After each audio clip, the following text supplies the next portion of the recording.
Soma's baking and cooking থেকে সোমা বলছি। আজ আপনাদের সাথে শেয়ার করছি একটা মাছের পাতুরি। কিন্তু মাছের পাতুরিটা কি করে করলাম আমি দেখতে হলে কিন্তু পুরো ভিডিওটা দেখুন। গরম গরম ভাতের সাথে এভাবে কিন্তু মাছের পাতুরি বানিয়ে নিলে কিন্তু এক পাতুরি দিয়ে খাওয়া হয়ে যায়। চলুন তাহলে দেখতে থাকি।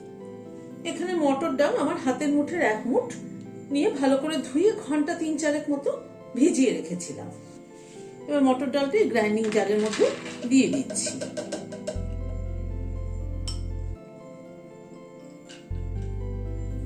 দুটো টুকরো আদা দিচ্ছি, একটা কাঁচা লঙ্কা ভেঙে দিয়ে দিলাম, সামান্য পরিমাণ একটু জল দিয়ে পেস্ট করে নিচ্ছি। মানে ডালটা পেস্ট করতে যেটুকু জল লাগবে সেটুকু, কারণ ডালটা কিন্তু যদি পেস্ট করার সময় বেশি পাতলা হয়ে যায় তাহলে কিন্তু ভালো হবে না। ডালটা একটুখানি আটো পেস্ট হতে হবে। ডালটা পেস্ট করে নিলাম। ডালটা কিন্তু এরকম টাইট পেস্ট হবে এবং একটুখানি রাফলি কিন্তু পেস্ট করেছি, মানে খুব স্মুথ পেস্ট করিনি। এখানে 2 পিস রুই মাছ নিয়েছি, হাফ চামচ নুন দিয়ে দিলাম, অল্প একটু হলুদে গুঁড়ো দিলাম, অল্প একটু লেবুর রস দিচ্ছি, একটা লেবুর 4 ভাগের 1 ভাগ নিয়েছি, অল্প একটু সরষের তেল দিচ্ছি। সবকিছু দিয়ে মাছটাকে একটু মাখিয়ে নিচ্ছি।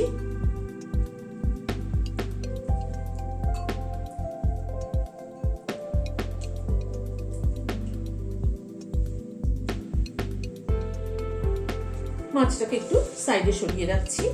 একটা গ্রাইন্ডিং জার নিলাম, এখানে 2 টেবিল চামচ ফ্রেশ নারকেল কোড়া নিলাম,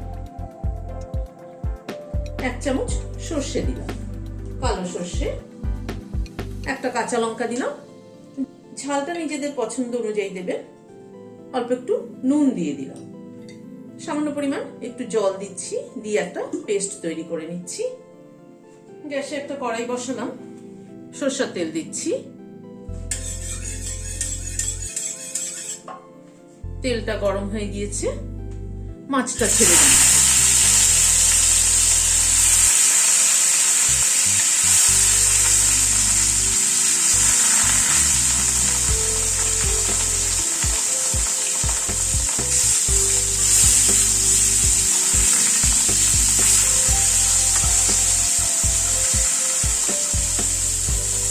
মাছটাকে উল্টে পাল্টে ভেজে নিলাম। মাছটাকে কিন্তু হালকা করে ভাজবো, খুব একটা বেশি ভাজবো না।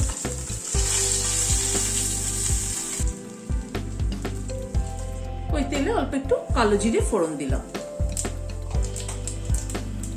কালো জিরে ফোড়ন দিয়ে এখানে একটা পেঁয়াজ কুচি করে রেখেছি সেটাকে দিয়ে দিলাম।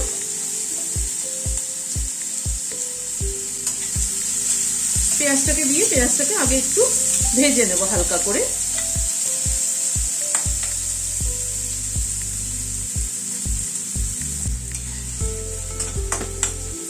পেঁয়াজটাকে মিনিট খানেক একটু নাড়াচাড়া করে নিলাম, জাস্ট পেঁয়াজের কালারটা চেঞ্জ হয়েছে। এখানে 4 কোয়া রসুন থেতো করে নিয়েছি, সেটা দিয়ে দিলাম। রসুনটাও পেঁয়াজের সাথে একটু ভেজে নেব।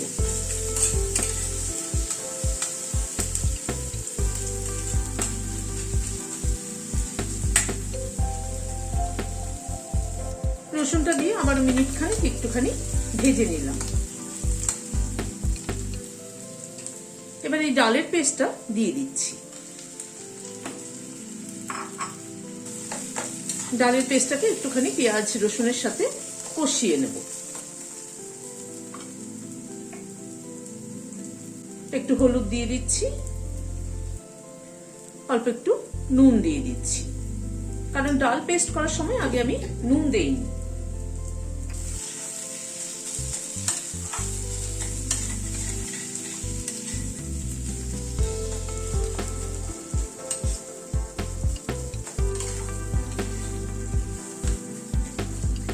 ডালটাকে একটু কষিয়ে নেব যাতে ডালের কাঁচা গন্ধটা না থাকে।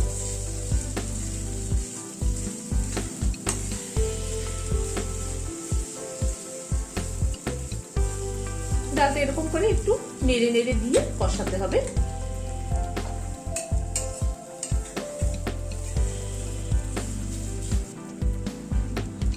ডালটা কষানো হয়ে এসছে। এই মিনিট 2 মতো ডালটাকে নাড়াচাড়া করে নিলাম। এবার গ্যাসের ফ্লেমটাকে বন্ধ করে দিচ্ছি। একটা প্লেটের মধ্যে তুলে নিচ্ছি ডালটাকে।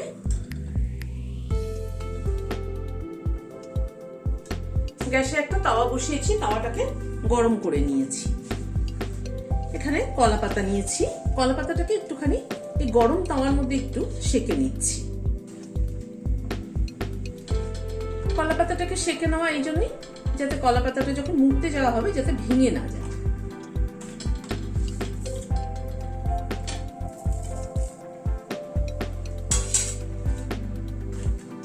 এইভাবে সবকটা কলা পাতাকে একটু সেঁকে নিচ্ছি। মাছটা একটু ঠান্ডা হয়েছে, এবার মাছের কাঁটাটা বেছে নিচ্ছি। কোলের পিস নিলে পরে কাঁটা বাছার ঝামেলাটা একটু কম থাকে, কারণ কোলের পিসে তো খুব একটা কাঁটা থাকে না। কিন্তু আজকে আমার কাছে একটা কোলের পিস ছিল আর একটা এই পিস রয়েছে, সেই জন্য এই দুটো দিয়ে করলাম। আপনারা চেষ্টা করবেন কোলের পিস থাকলে কোলের পিস দিয়ে করতে, তাহলে কাঁটা বাছার ঝামেলাটা অতটা থাকবে না। মাছের তেলটাকেও চটকে মেখে দেবেন এর সাথে। মাছটা ভালো করে কাঁটা বেছে নিলাম। এবার এই ডালের মন্ডটার মধ্যে মাছটা মিশিয়ে দিচ্ছি।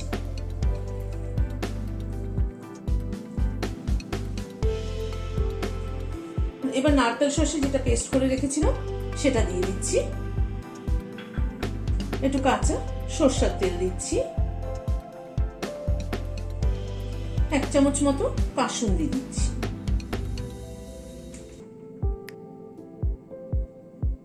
এরকম উঁচু উঁচু 1 চামচ নারকেল কোড়া দিচ্ছি। আর 1 চামচ, আর একটু লাগবে, আর 1 চামচ দিলাম। সবকিছুকে দিয়ে একসাথে ভালো করে মেখে নিচ্ছি।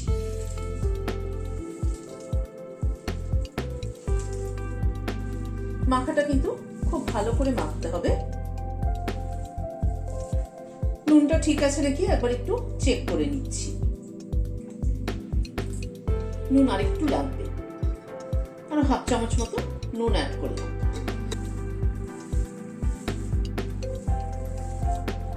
সর্ষের তেলও আর একটু লাগবে, তাহলে আরো 1 চামচ মতো সর্ষের তেল অ্যাড করব।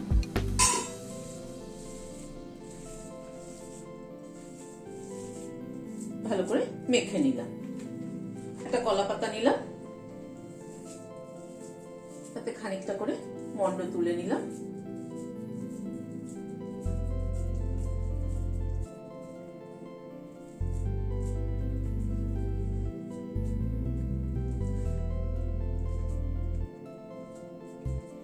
এরকম করে চেপে একটা স্কোয়ার শেপ দিয়ে নিলাম। উপর থেকে একটা কাঁচা লঙ্কা দিয়ে দিলাম, দিয়ে কলা পাতাটা ফোল্ড করে দিচ্ছি।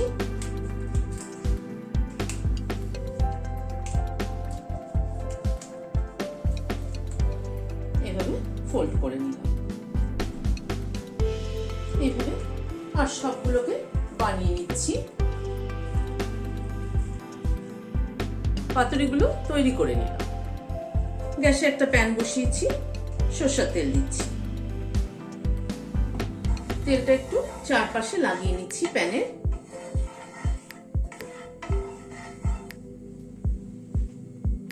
তেলটা গরম হওয়ার পরে পাতুরিগুলো বসিয়ে দিচ্ছি।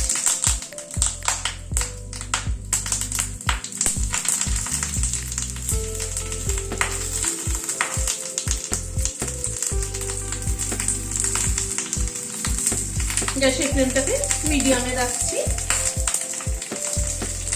একটু ঢেকে দিচ্ছি।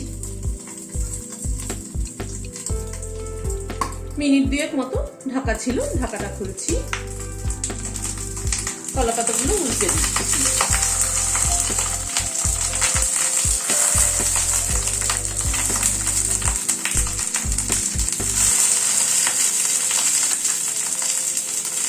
আবার একটু ঢেকে দিচ্ছি।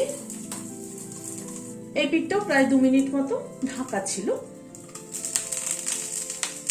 এই পিঠটাও দেখে নিচ্ছি পোড়া পোড়া মতো হয়েছে কিনা। হ্যাঁ, এই পিঠটাও দেখুন পোড়া পোড়া মতো কিন্তু হয়ে গেছে। কলা পাতার ফ্লেভারটা পুরো পাতুরির মধ্যে অ্যাবজর্ব হলে তবে কিন্তু খেতে টেস্ট লাগে। এবার গ্যাসের ফ্লেমটাকে বন্ধ করে দিয়ে নামিয়ে নিচ্ছি পাতুরিগুলো।